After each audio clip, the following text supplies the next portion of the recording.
Hello students, कैसे हैं आप सब। तो आज हम करने वाले हैं अलंकार। आप किसी भी कॉम्पिटेटिव एग्जाम्स की तैयारी कर रहे हैं, वेदर इट इज़ टीचिंग और नॉन टीचिंग एग्जाम्स, यहाँ आप 10th या 12th में हैं तो अलंकार अगर आपके एग्जाम्स में आते हैं तो यहाँ मैंने आपको बहुत मोस्ट इंपॉर्टेंट अलंकार मैं आपको बता रही हूँ विद शॉर्ट ट्रिक के साथ।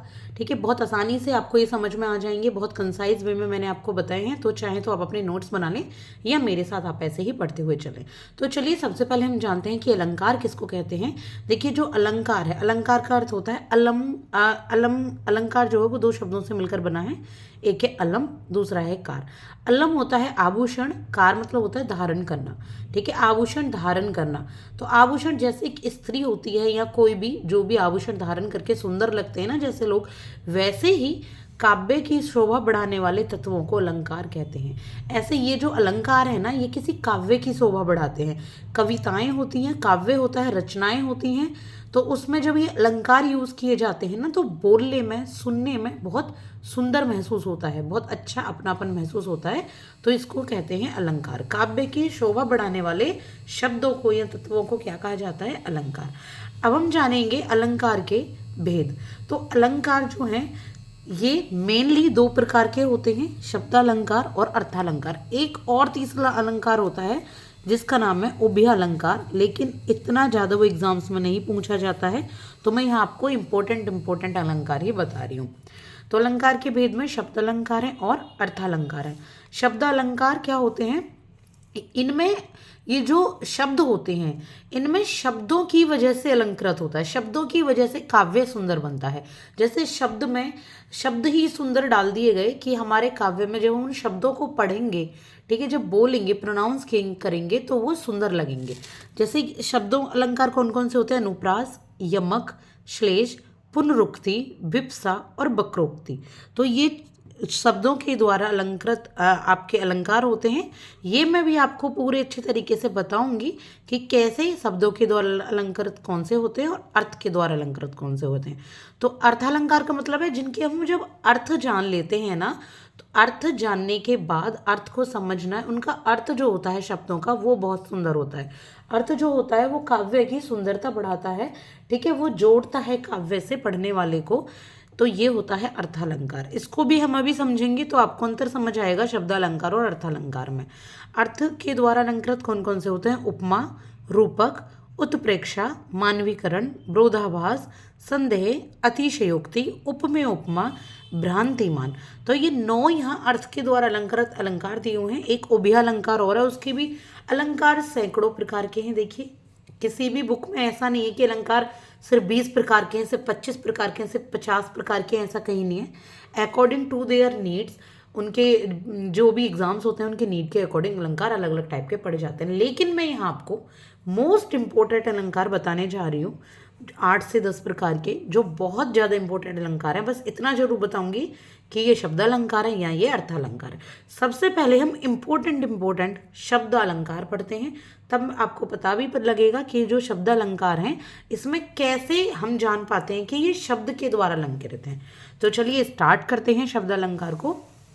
ये देखिए, ये मुख्य रूप से परीक्षा में पूछे जाने वाले अलंकार हैं। अभी मैं आपको ये मेन अलंकार बता रही हूँ। अगर आपको लगता है कि नहीं मैम आप और भी जो एक्स्ट्रा अलंकार हैं उन्हें भी बताइए, तो वो मैं एक सेकंड पार्ट में क्लास बनाऊंगी और उसमें मैं सेकंड पार्ट अलंकार नाम करके अपलोड कर दूंगी। अगर आपको लगता है तो प्लीज़ मुझे कमेंट सेक्शन में कमेंट कीजिएगा। अगर आपको इसके नोट्स चाहिए तो कमेंट सेक्शन में आपको व्हाट्सएप चैनल का आपको वो मिल जाएगा लिंक, वहाँ जाइएगा, इसके नोट्स मैं वहाँ पे प्रोवाइड कर दूंगी। वहाँ से आप इनको अपने नोटबुक में राइट डाउन कर सकते हैं या दोबारा रिवीजन कर सकते हैं। तो चलिए अर्थालंकार पढ़ते हैं हम यहाँ पे पहले। हाँ, शब्द अलंकार नहीं, पहले हम अर्थालंकार पढ़ रहे हैं क्योंकि अर्थालंकार सबसे ज़्यादा मेन है। तो पहले है उपमा अलंकार जिसको हम पढ़ने जा रहे हैं। देखिए, उपमा अलंकार क्या होता है, पहले हम इसकी एक शॉर्ट ट्रिक जान लेते हैं। पंक्ति में योजक चिन्ह आता है, योजक चिन्ह आता है ना इस टाइप का योजक, जो दो चीज एक सी होती हैं, तो ये वाला चिन्ह आता है योजक चिन्ह। और इसमें योजक चिन्ह के बाद सा, सी, से, सरिस या सम ये आता है। ठीक है, ये वाले शब्द भी आते हैं के समान। तो इन दो शब्दों में ना तुलना की जाती है, दो शब्दों में एक समान तुलना की जाती है। ये क्या होता है? ये होता है उपमा अलंकार कि उसके जैसा है कोई, उसके जैसा। ठीक है, जैसे कर कमल सा कोमल है, कर कमल सा कोमल है का मतलब क्या है, जो हाथ है, कर मतलब हाथ, हाथ कमल सा कोमल है, ठीक है, ये अर्थालंकार है। इसमें अर्थ निकल के आ रहा है ना, हाथ कमल सा कोमल है, तो दिस इज अर्थालंकार। इसके बाद है मुख चंद्रमा सा सुंदर है। तो देखिए ये योजक चिन्ह भी आ रहा है और साथ में सा भी आ रहा है, ठीक है। तो ये कौन सा है, ये उपमा अलंकार है। ये इसकी शॉर्ट ट्रिक है, आप 2 बार पढ़ेंगे आपको लर्न हो जाएगी। अब इसके बाद हम पढ़ते हैं नेक्स्ट अलंकार। अब हमारा जो नेक्स्ट अलंकार है ये है रूपक अलंकार। तो रूपक अलंकार में क्या होता है, मैं उसी से लिंक करके आपको बताऊंगी जो हमने पहले अभी उपमा अलंकार पढ़ा है। योजक चिन्ह आता है पंक्ति में, लेकिन सा सी से सरिस नहीं आता। बिल्कुल 2 शब्दों में तुलना नहीं की जाती, बल्कि दूसरे शब्द को पहले शब्द जैसा बता दिया जाता है, ठीक है। उसमें तो तुलना है, कमल सा कोमल है, ठीक है, तुलना कर दी, लेकिन इसमें एक ही वो शब्द बना दिया जाता है। तो योजक चिन्ह आता है, लेकिन इसमें सा सी से योजक चिन्ह के बाद नहीं आता, तो हम उसको रूपक अलंकार कहते हैं। एक पहले शब्द जैसा रूप ही दूसरे शब्द में दर्शाया जाए, जैसे मैया मैं तो चंद्र खिलौना ले हूँ। चंद्र सा खिलौना नहीं कहा कि चांद जैसा खिलौना लूं, चंद्र खिलौना यानी कि चांद को ही खिलौना बना कर लेना है, ठीक है। चरण कमल बंदो हरिराई, यहाँ चरण जो है उनको कमल सा नहीं बोला है, चरणों को ही कमल बोला है, कमल सा नहीं बोला, बल्कि चरणों को ही कमल बोला है। तो ये क्या है आपका, ये है रूपक अलंकार। हमें अर्थ सही तो पता लग रही है यहाँ पे कि चरण कमल बंदो हरिराई, ठीक है। चरण जैसे कमल नहीं है, चरण ही कमल हैं, इस तरीके से यहाँ बताया गया है। तो जब एक शब्द दूसरे शब्द जैसा बनाया जाए, यानी जब समानता दिखाई जाए, तो वो होता है रूपक अलंकार। इसके बाद हम पढ़ते हैं उत्प्रेक्षा अलंकार। उत्प्रेक्षा अलंकार बहुत आसान है, बहुत ज़्यादा पूछा भी जाता है एग्जाम में। ये है पंक्ति में जब जियो त्यों मनु मानो जनो जनो, इस तरीके के जब शब्द आते हैं पंक्ति में, उसको उत्प्रेक्षा अलंकार कहते हैं। जैसे नेत्र मानो कमल हैं, अब यहाँ पे भी एक तरीके से तुलना हो रही है ना। अगर आप एग्जाम देने बैठेंगे तो आपको लगेगा कि नेत्र को तो जैसे कमल बता दिया, तो तुलना ही तो हो रही है, हाँ हो रही है, लेकिन उत्प्रेक्षा में बस ये है कि यहाँ मानो आती है, सा नहीं आती, यहाँ योजक चिन्ह नहीं आता। तो यहाँ आप उत्प्रेक्षा अलंकार को बहुत आसानी से निकाल सकते हैं। ये है जनु, जनु जानो त्यों मानो मनो जनो। अगर लाइन में ये आ रहा है आपकी कविता की लाइन में, तो वो क्या हो जाएगा, वो हो जाएगा उत्प्रेक्षा अलंकार। नेत्र मानो कमल है, या जनु बरसा ऋतु पिकट बुढ़ाई। तो ये जो जनु है, यहाँ से आपको पता लग रहा है कि उत्प्रेक्षा अलंकार है। आपको अर्थ भी जानने की जो, जहाँ पे आपको जनु मिल गया, मानो मिल गया, मनु मिल गया, जनहु जनु मिल गया, तो वहाँ उत्प्रेक्षा अलंकार हो जाता है। आई होप कि आपको समझ आया होगा। इसके बाद है अतिशयोक्ति अलंकार। अतिशयोक्ति अलंकार भी अर्थालंकार है, ये मैं भी आपको अर्थालंकार ही बता रही हूँ। अतिशयोक्ति अलंकार में क्या होता है, किसी भी स्थिति को बढ़ा चढ़ाकर बताया जाता है, और यह सादा कविता होती है। ये इसमें ये नहीं है कि बिल्कुल आपको संस्कृत वाली कविता मिल रही है, सादा कविता है, आप इन्हें आसानी से पढ़ सकते हैं। अतिशयोक्ति में देखिए, आगे नदियां बढ़ी अपार, घोड़ा कैसे उतरे पार, राणा ने सोचा इस पार, तब तक चेतक था उस पार। देखो, आगे नदियां बहुत सारी थी, घोड़ा उन नदियों को पार करके कैसे जाएगा, राणा ने सोचा कि घोड़ा कैसे पार करे, लेकिन उससे पहले चेतक। ऐसा हो सकता है कि सोचने से पहले या सोचते ही सीधे चेतक पार कर जाए, नहीं ना। तो ये अतिशयोक्ति अलंकार है, जहाँ अतिशयोक्ति बढ़ा बढ़ाकर बताई जाए। जैसे वो ना, चिड़िया चुग गई खेत, तो क्या पूरी एक चिड़िया वो पूरा खेत चुग जाएगी। तो ये क्या टाइप के होते हैं, ये होते हैं अतिशयोक्ति अलंकार, ठीक है। तो उत्प्रेक्षा आपको पता लग गई, ज्यों त्यों आती है, रूपक में योजक चिन्ह आता है और सासी से नहीं आता, और उपमा में योजक चिन्ह के साथ सासी से भी आता है। इसके बाद है मानवीकरण अलंकार। मानवीकरण अलंकार क्या होता है, ये भी अर्थालंकार का ही एक पार्ट है। इसमें प्राकृतिक वस्तुओं को मानवीय भावना होने का वर्णन किया दिया जाता है। जैसे जो प्राकृतिक वस्तुएं, फूलों को इंसानों की तरह आप डील कर रहे हो, या पर्वतों को, पहाड़ों को, नदियों को, नदियां हंस रही हैं, इस टाइप से जब कहते हो क्या नदियां हंसती हैं, तो इनमें मानवीकरण आपने अलंकार दिया हुआ है। जैसे फूल हंसे कलियां मुस्काई, सागर के ऊपर नाच नाच कर करती मधुर गान।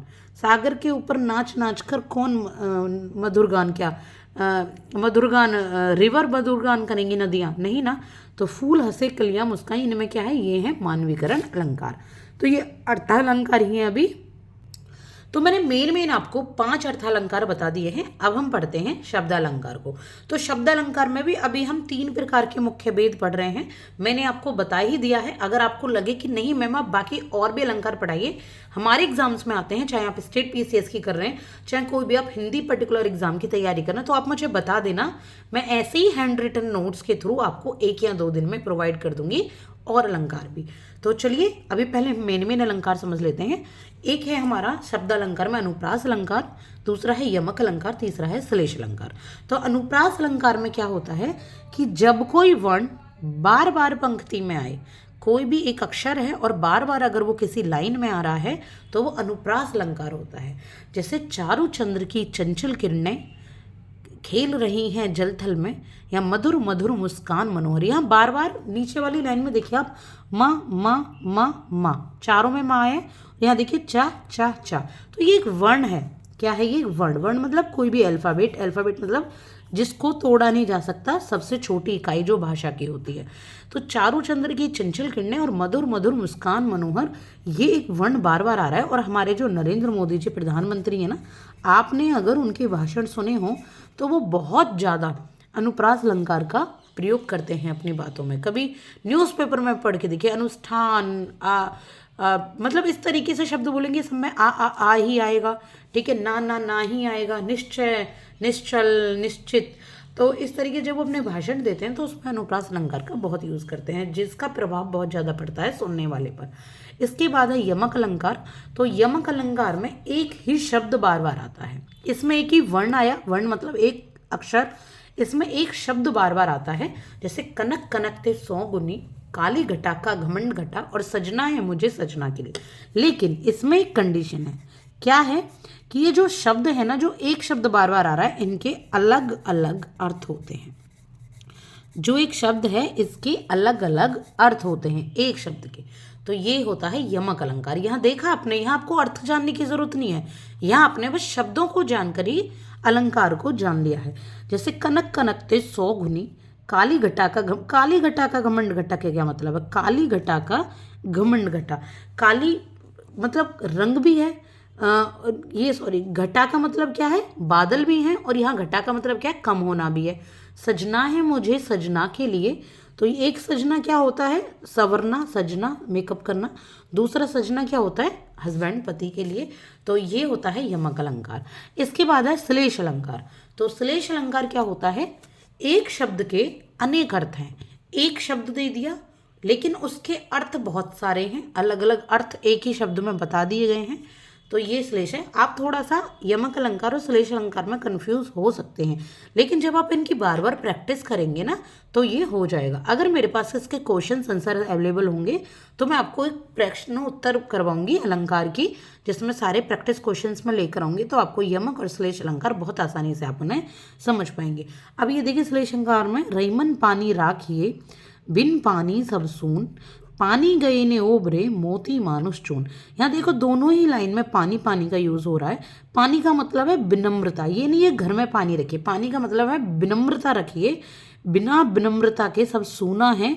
अगर पानी चला गया, ठीक है, अगर पानी मतलब मोती के लिए पानी का मतलब होता है मोती की चमक, मानुष के लिए पानी का मतलब होता है विनम्रता, और चून यानी कि आटे के लिए पानी का मतलब होता है पानी, ठीक है।